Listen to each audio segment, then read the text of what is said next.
Already started. Okay. So now we'll start our session.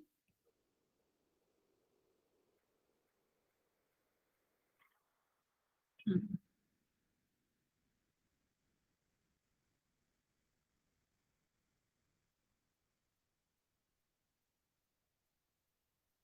Okay.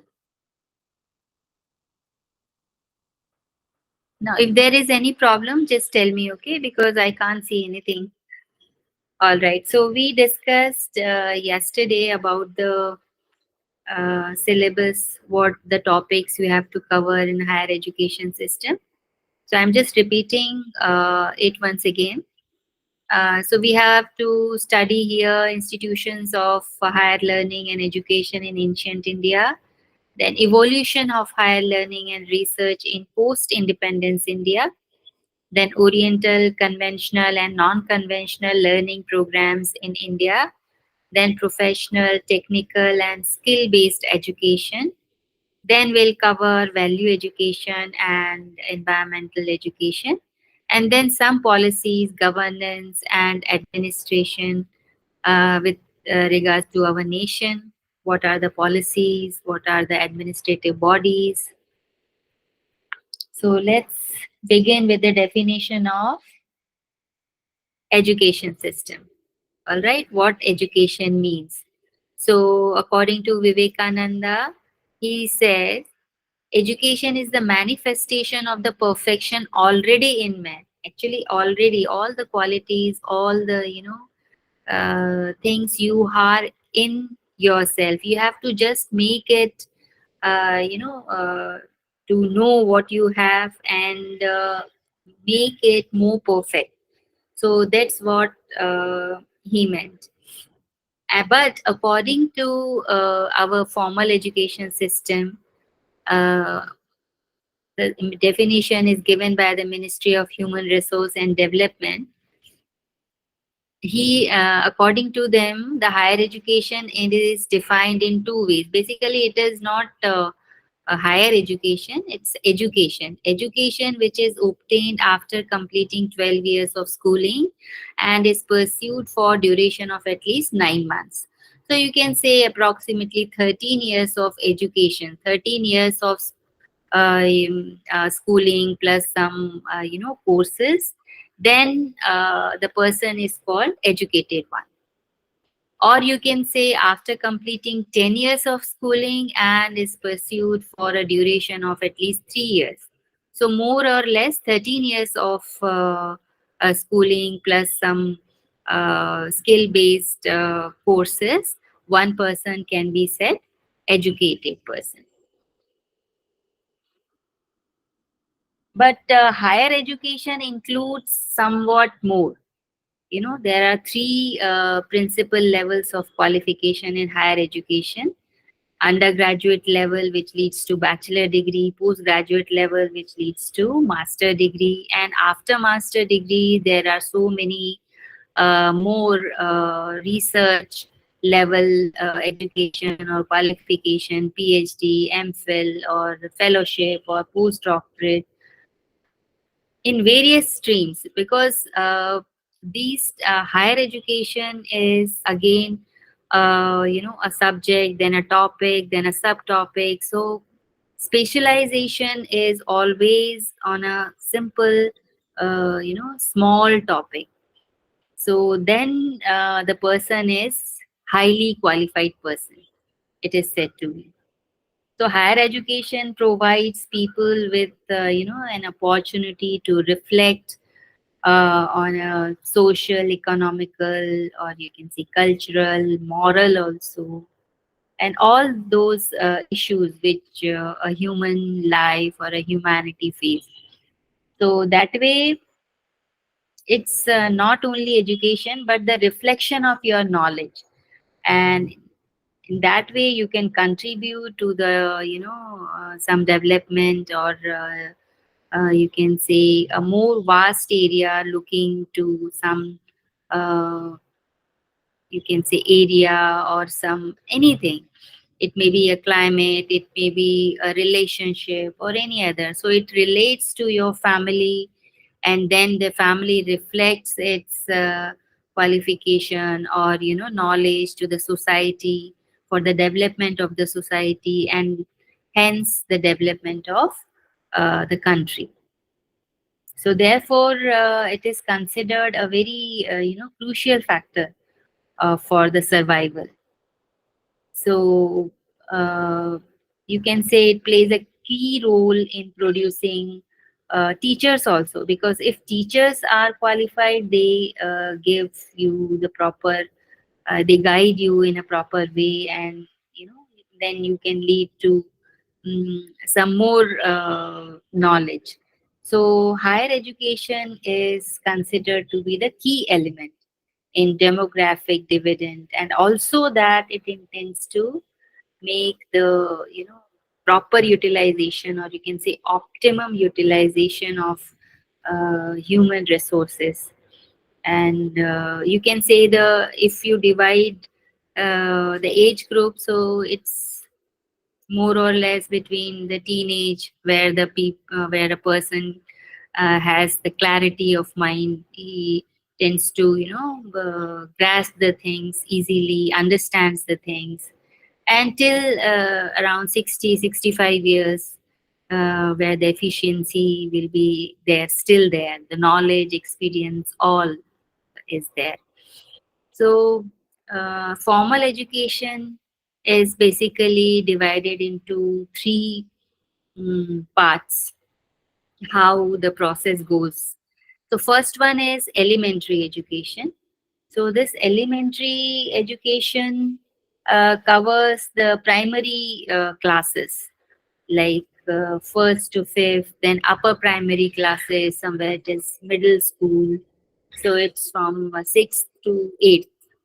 And then comes secondary education, where the schooling from 9 to 10th, then 11 to 12.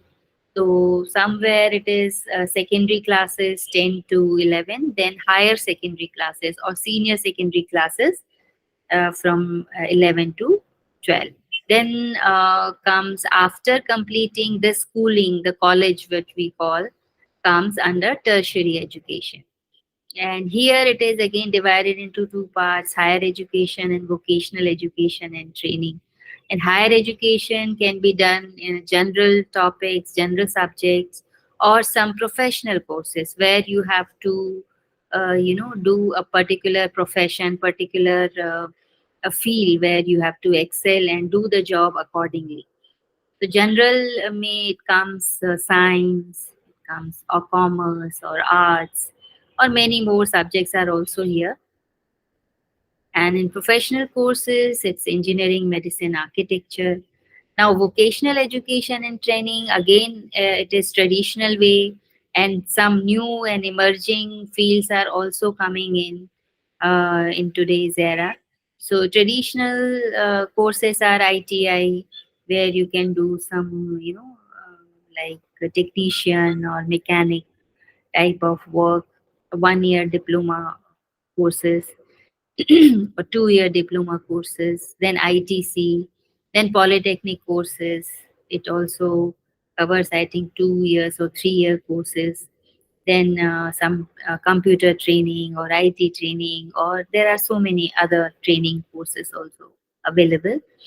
And new emerging areas are travel, tourism, aviation, and hospitality, and some retail. So that way, this education system, formal education system, is uh, divided into this type of things. So we'll start the next topic, in ancient higher learning and education in ancient India. So in ancient education, there are variety of uh, authoritative schools of thoughts, you can say. So the explanation depend on the way of analyzing things, how they uh, do education, how they teach, how they learn. So accordingly, and this what they learn, what the teachers taught them. So there are different aspects in earlier days in ancient India. So as knowledge is objective and impersonal, so it is so is the Vedic education. Earlier, this education system was called the Vedic era, you can say. So, sorry. So this Vedic education, earlier days, it was secular in nature. So anybody who is capable enough, they can go to some ashram or some gurukuls, and they have to prove themselves to gain that knowledge from that guru or uh, rishi or muni. So the chronology is here. It is shown on the screen. It is near about basically it is history of education in India is nearly 5,000 years old, and India has a rich and glorious history of this excellence in education. So here it is 3,300 years of Indian philosophy is there, and it covers BCE 1500 to 1800 CE, before Common Era. 1500 to 500 it is called Vedas or Upanishads, so Vedic period. And then it comes Epic period, which covers BC 600 to 200 CE, when there's Jain, Buddha, and uh, this religion. Really, not it is correct to say religion, but their philosophy came into existence, their teachings.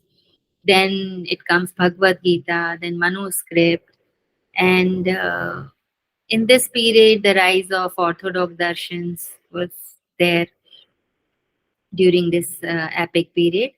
And then 200 C, when it is called the Sutra period, where the Nagarjuna and rise of the two, uh, one of the, um, you know, it's Buddhism, that is Mahayana, uh, flourished during this time. And in 600 C, it's Shankaracharya scholastic period and the rise of Vedanta. And post 900 C, it's rise of other Vedantic schools like Vishishtadvaita, then Dvaita, etc. Earlier, it is considered to be Advaita Siddhants. So this is a simple chart which shows Indian source of knowledge. So earlier days, it's either Vedas or Smritis or Darshans. We'll cover small ways of these topics later, but just have a look ki how they are there. So Vedas, Smritis, Darshans, then Puranas, then Gita. So Vedas are there are Vedangs, there are six angs which we discussed in yesterday's class. We'll discuss now also, and there are Upaved also, which is Arthved, Dhanurved, and Gandharved, and Ayurved. And we know we have four Vedas: Rig Ved, Yajur Ved, Samved. Earlier it was considered three only. Atharved was added later, and their sanctions are Sanhita, Brahman, Aranyak, and Upanishads. Then we have six darshan shastras: Purva Mimamsa, then Nyaya Darshan, Vaisheshik Darshan, Sankhya Darshan, Yog Darshan, and Uttar Mimamsa, which is called Brahma Sutra also. Then there are writings of some acharyas and jagat gurus. There are very many dictionary, what we call the documentaries written by those acharyas, and writings of rishi bhakts and rasiks and saints. So, and Puranas means the history of our education system. One of them is Bhagavatam. And then there are some granthas which we call Itihasa, Ramayana, and Mahabharata. And a part of Mahabharata is Gita, but it is given, importance because it is something, which is still, you can say, it is something to follow, the saying of Gita. And here it is shown six parts of Vedang, six angs of Ved. One is Vyakarana, then Shiksha, Jyotishya, and Nirukta, Chanda, and Kalpasutra. Vyakaran means a grammar. Shiksha means how to pronounce, how to, the sound of, you can say, the spoken language is related to that. Then Jyotish, which includes astrology and astronomy. And then Nirukta, which is the dictionary, or you can say the explanation or interpretation of texts. All right. Then Chanda, which is in poetic stanzas, which are in a poetic form. Then Kalpa Sutra. Kalpa Sutra, which is the types which gives concise form of Vedic religion. So that way, these were the some thing, some idea you can have by now what type of education system in ancient India was there. Because education during the Vedic age was a journey from mortality to immortality. It was a different concept than what we have today, from child's to spiritual bliss. So in earlier days, it's now we have learned till now Vedic education system, but later it came Buddhist also. They are having some different way of teaching. More or less, they are related, but 100% you can't say they are the same one. They have changed as the time passes. So this we have already discussed. And Sanskrit was the medium of instruction in Vedic system. And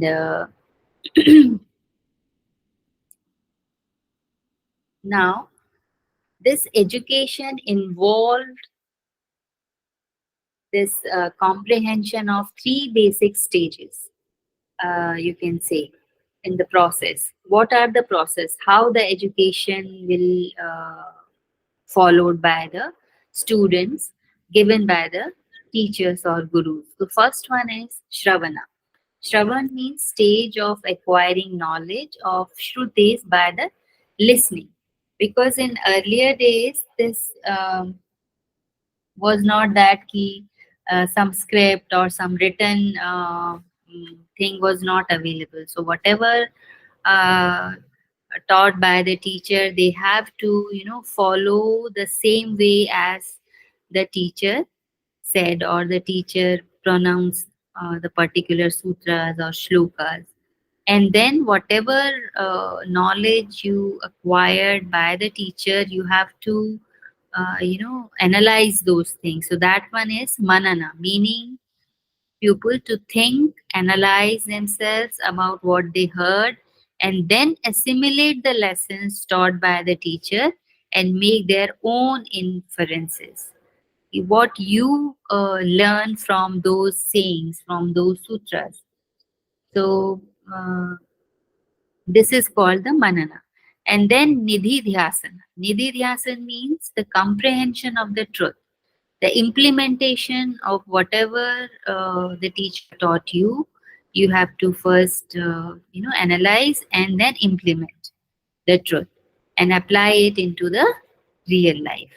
So these are the three stages basically involved in the process of education in earlier days.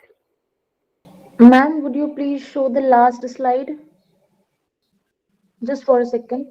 This before the slide which is shown here, this one. Yeah, ma'am. Yeah, yeah.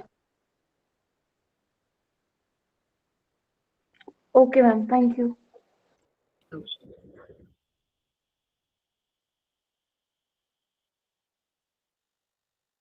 now, this knowledge, whatever a student or you know what we call shishya got from the teacher, it is divided broadly into true streams, because the main goal of life at that time is self-realization. Despite all the people have different inclinations, the preservations, you can say, an enrichment of some culture, character, cultivation of some uh, ideal principles.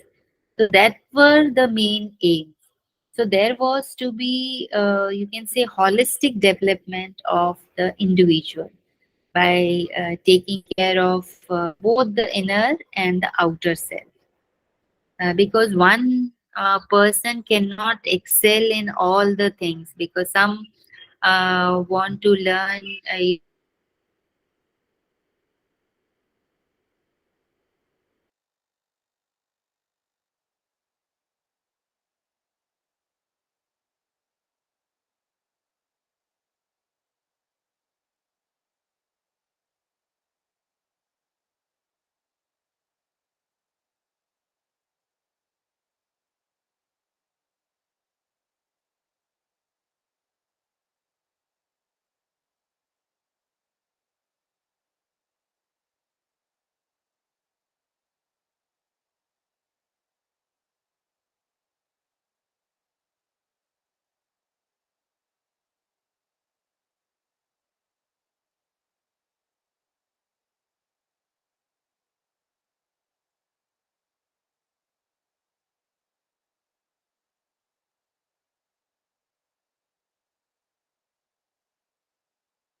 Is it visible, everyone? Hello? No, ma'am, it's not. No, ma'am. Screen is not visible? No, No, ma'am. ma'am, no.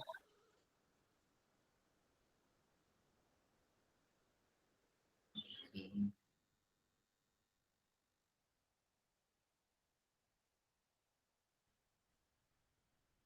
I'll try it again, and then otherwise we have to stop here itself.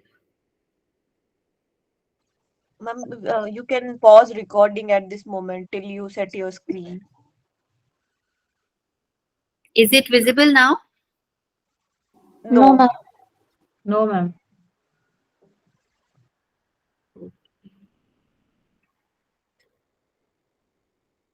Now I'm not able to stop this recording because I am not host here.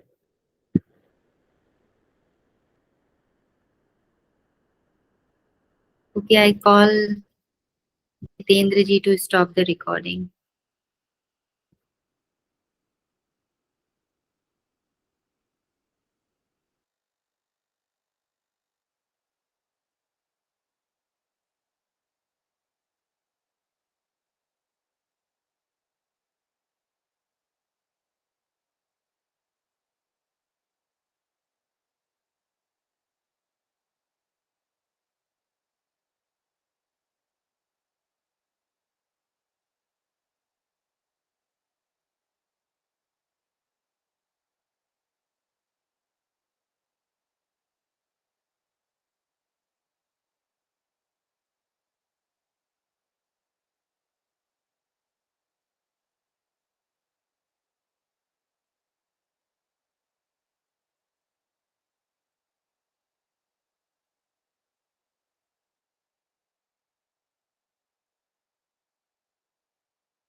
Okay, let me try again. Okay.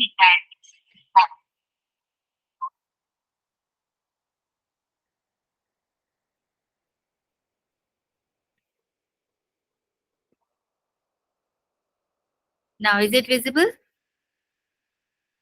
No, ma'am. Okay, then we have to stop.